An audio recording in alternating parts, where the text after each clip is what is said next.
Hello, everybody. Welcome to another Inspired People Solutions podcast. Today, we are joined by Ness Wiltshire, who you will remember from earlier. We had a podcast where we were talking about how the COVID-19 virus has affected the regions. Well, we're back for another update. And you may recall when we first started talking to Ness that she had started a new job.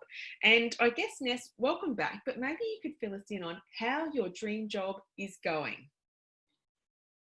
G'day, Helen. It's great to be here. Yeah, things are going really well.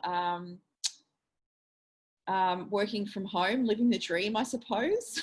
Gorgeous job.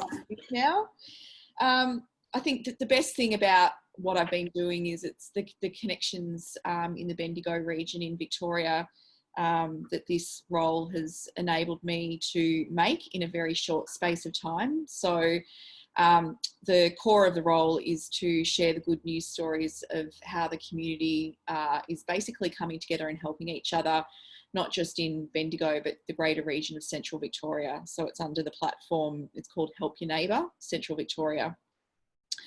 And I manage that on a part-time basis, 3 days a week, and work with the City of Greater Bendigo. So fortunate to be able to do that. But it's in partnership with 5 other organisations and many, many stakeholders. So it's just, I suppose the best thing is just the variety of people I still get to connect with. And whilst there is still a sense of feeling disconnected or disjointed, it's not isolating.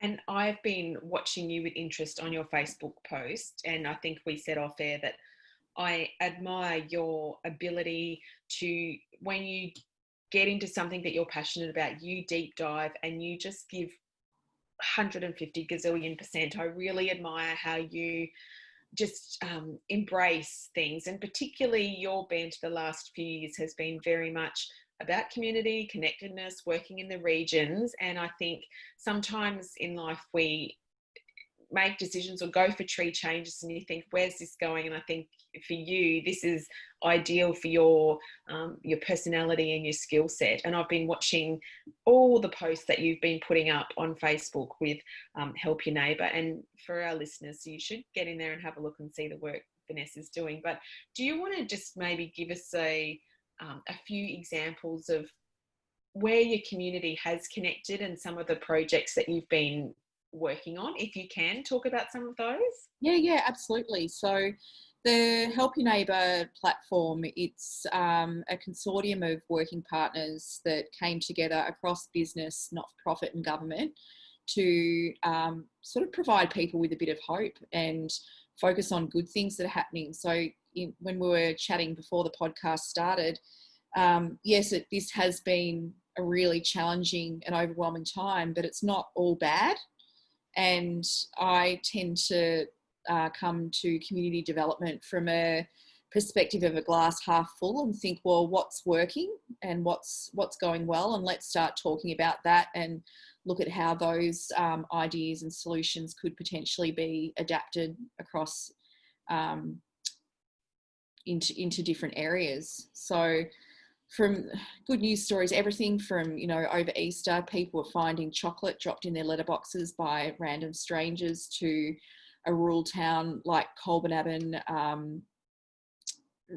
using this time to transform their town. So the silos there have just been finished painting under the state government Pick My Project initiative, and by all accounts, they look incredible. The town is working towards purchasing the general store under a co-op model, and the hotel, which was purchased by someone 18 months ago, she's reviving that beautifully and has been offering all of these cool takeaway food packages to people just to keep the mood up.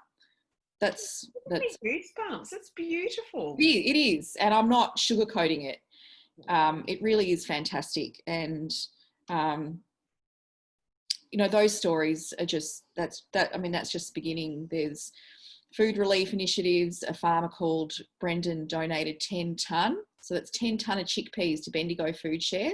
Wow! And that will literally go to 90 charity partners that Bendigo Food Share partner with, and that will help provide cooked meals for thousands of people in the region. Then you've got the Friday food safari in Bendigo, and that's helping. It's multicultural people coming together to cook food and provide food to the community. These are just, I could probably go on forever. I should have a list in front of me. No, I think that's just gorgeous. Like, I think sometimes when we're going about business as usual and we're, just taking care of our own patch, we forget about being part of a community, or we just get caught up in our day to day. And if anything, this virus has been, well, look at where we live and appreciating your community or your neighbours, and you tend to be a little bit, as much as you can be, social or thinking a little bit more outwardly. And I think that's a really, it's a beautiful thing, and you wanting to be able to support local, but also when restrictions are easing, you talk about the silos being painted. I remember when we went around Australia, that was a huge thing. People would talk about, where are you going next? Or we've got to go check out these silos here. And it's becoming quite an iconic thing. So for towns to be able to have a bit of a tourist attraction when things get back to normal, and, it's a really, I think, smart and great thing to do. And it'll be something, if the whole of the community's been involved in, it's something that they can be really proud and have ownership, and that creates firms up relationships as well, which is a really great thing.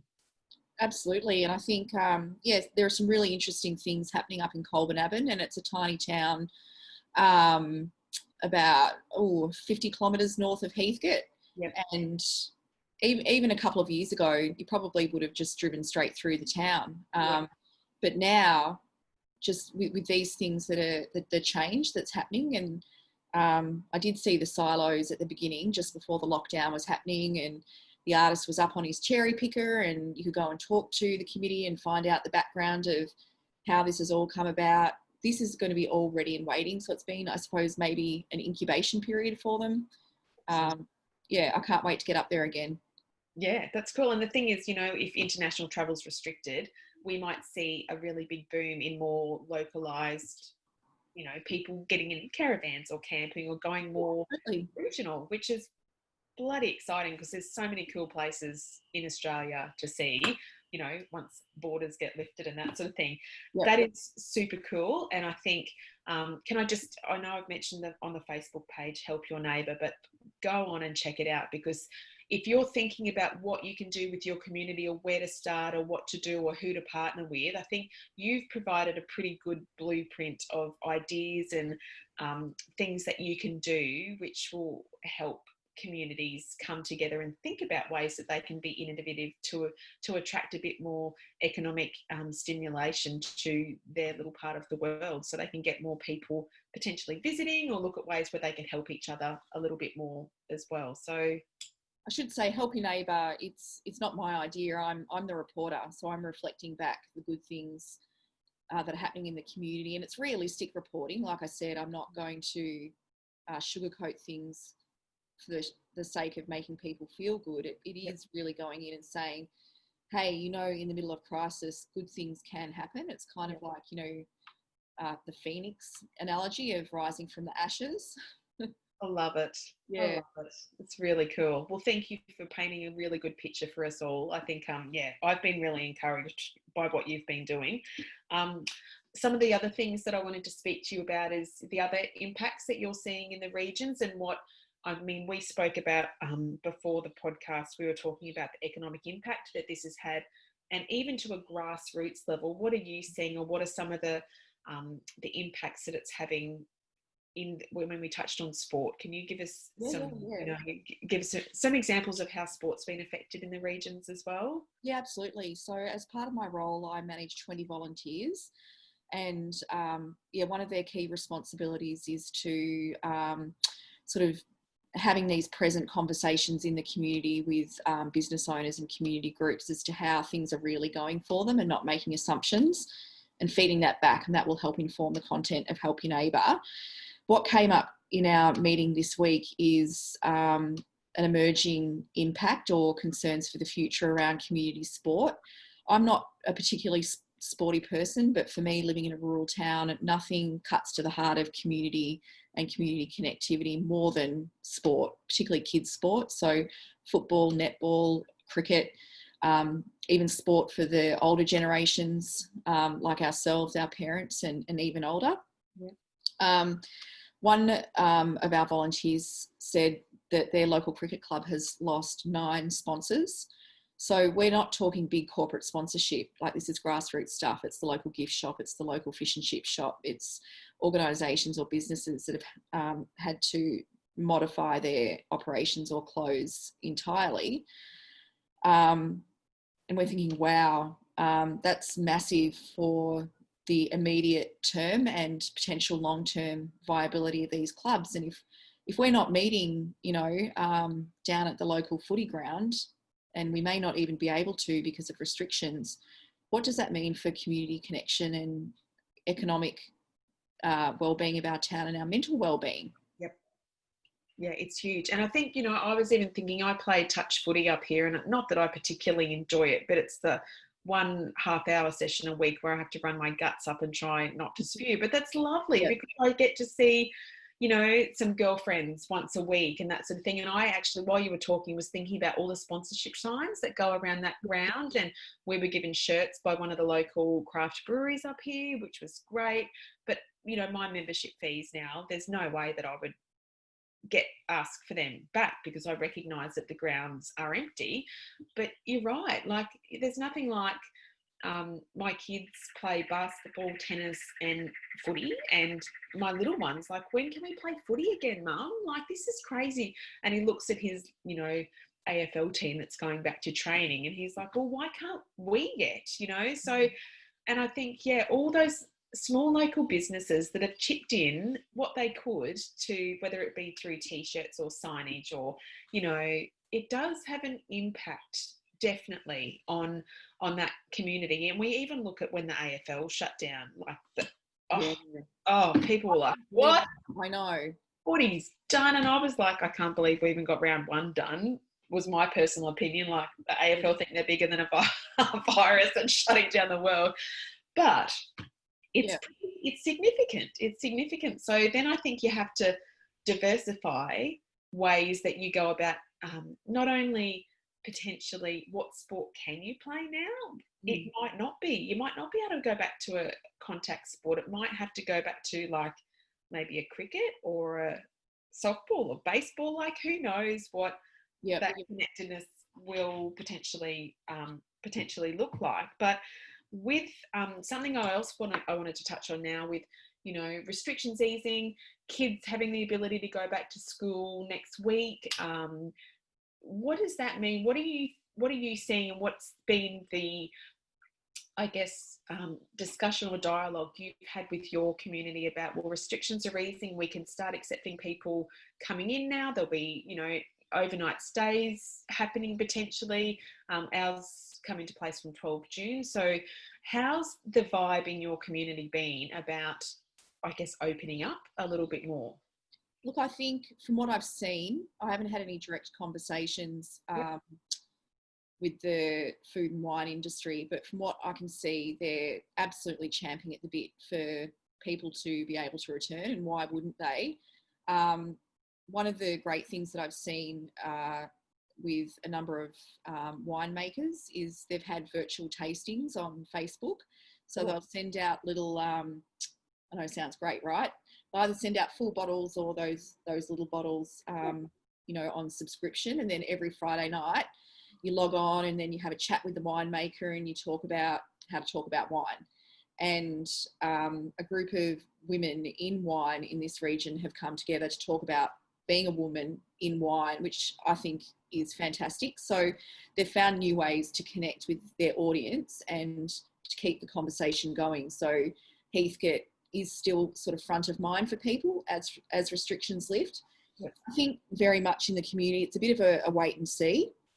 Yeah, we don't know what the new normal is going to look like. And I, for one, can't wait for people to come back to our beautiful town. And more to the point, I just can't wait to do my journalism and my interviews, in real life and not over Zoom. But one of the ways that I've been able to keep sort of the spirit of the Join the Crew brand alive is the Join the Crew TV.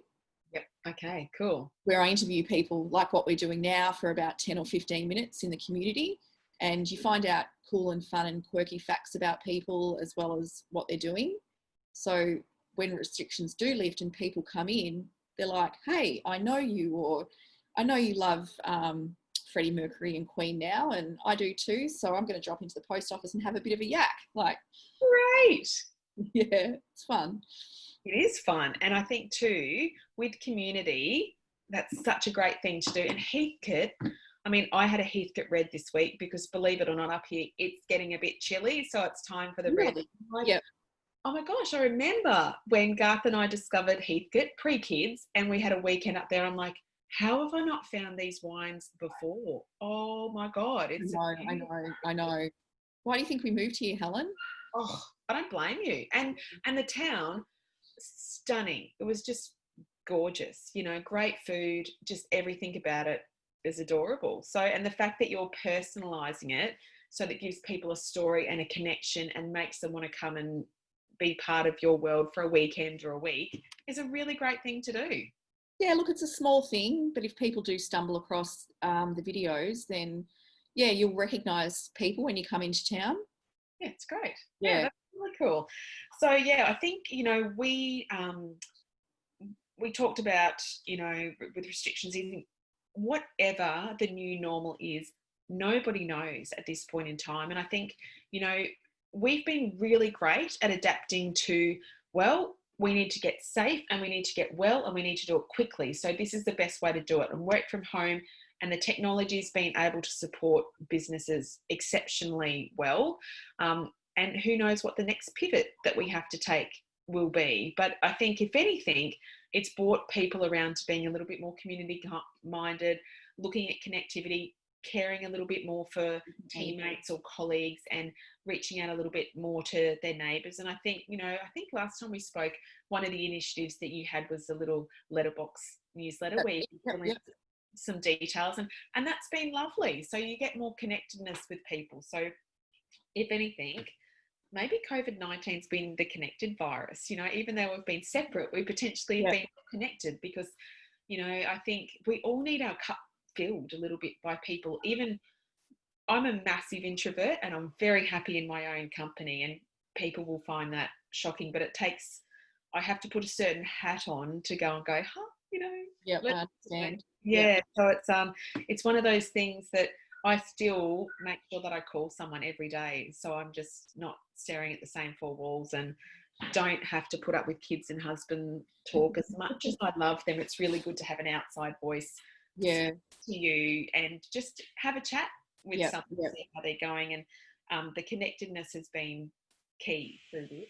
I think we might pull up stumps there and maybe connect with you in another couple of weeks' time to see what Heathcote, Bendigo, what your role has been looking like once restrictions have been lifted, and to see how the community's been responding to that. Yeah, for sure. Yep. But your initiatives are amazing. I thank you again for your time. I'm I'm envious and would love to grab some of your drive and your passion, because I think, you know, you're really inspiring about what you do and promoting your regions. You're doing a marvellous job. So hats off to you. Thank you again for your time.